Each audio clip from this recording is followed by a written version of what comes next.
How cruel can a man be?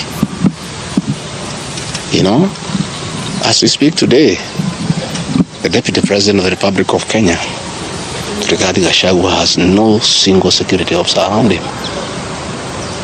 She's alone. And I am aware that a judge seated in Kirogoya, another one seated in Midimani, gave conservatory orders staying the proceedings of the Senate, which effectively means I'm Deputy President. But the President,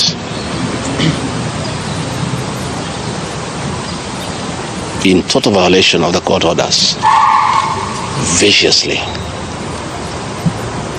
with due security around me, again, to cripple the functions of my office, he ordered through the head of public service, Felix Koskei, that all officers in my office be sent on compulsory leave. Just last night, all vehicles assigned to officers who work under me were impounded to cripple the office of the Deputy President. I don't understand this level of viciousness to a man who have been your deputy, who helped you to become president, irrespective of whatever he has done. At his lowest moment in life, when he's literally struggling to stay alive, you unleash such viciousness against him. I bear no grudge against anybody, but this had not seen that in President William Ruto. The man I'm seeing is not the one that I thought that I knew. I know there was concerted effort that I should not go to Kwale for the celebration. Wilson Airport were told that I should not go through Wilson Airport. All owners of helicopters were told that I should not be allowed to use any of them to go to Kwale. I don't understand. But as I say, I want the people of Kenya to know that as I go home today, I have no security.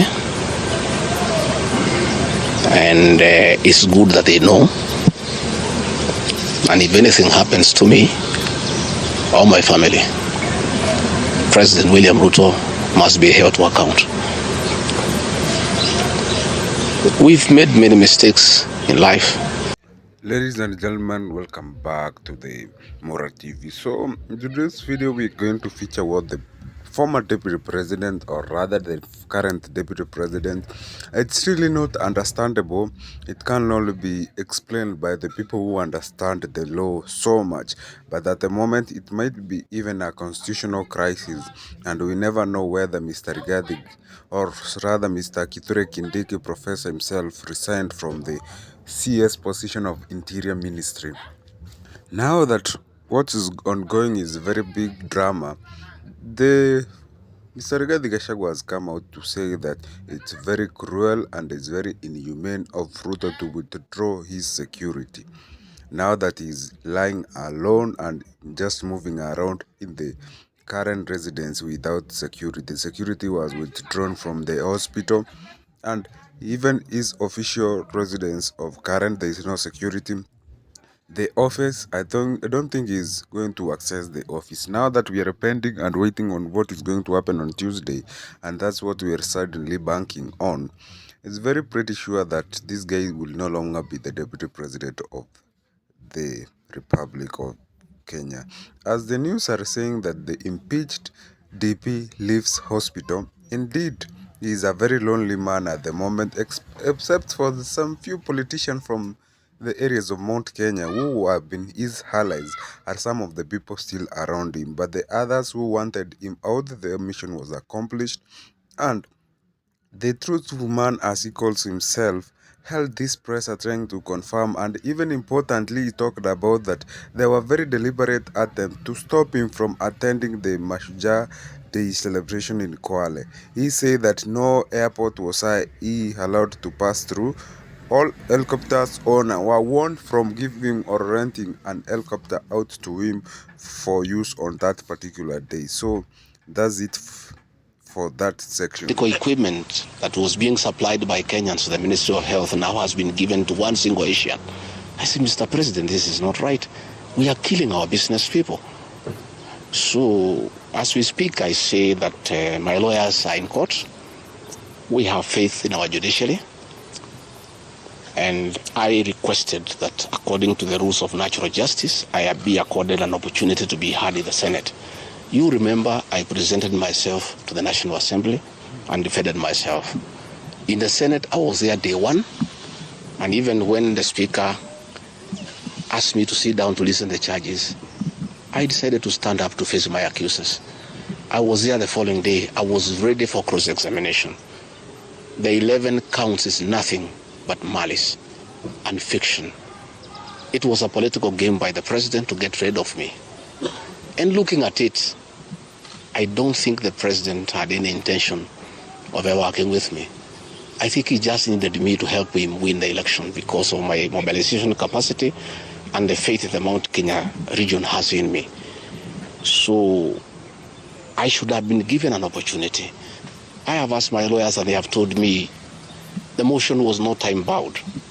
What is time-bound is a select committee that should work for 10 days and then report to plenary. That committee was never constituted, so this matter should have continued and waited for me.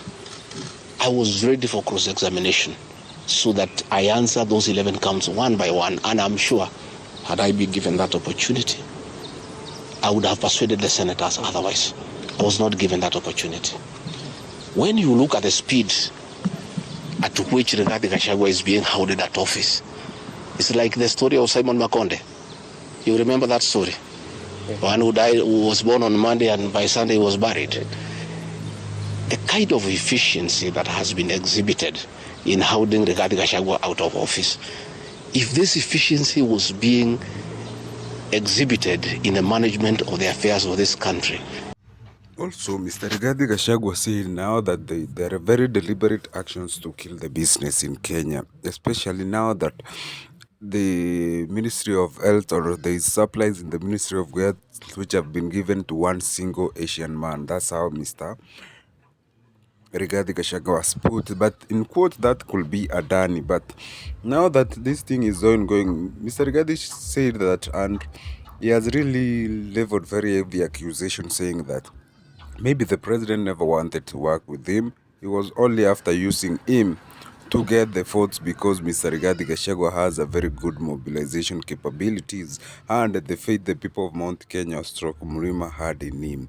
So he says that he has indeed came to realization that he was being used deliberately by the president, and even now the president is the one who ordered withdrawal of his security from the hospital and his current residence, and even the blocking or the non-allowance to attend the Kwale Mashuja was also orchestrated from above, as Mr. Rigathi Gachagua puts it. So that's it for today. Keep it Mora TV.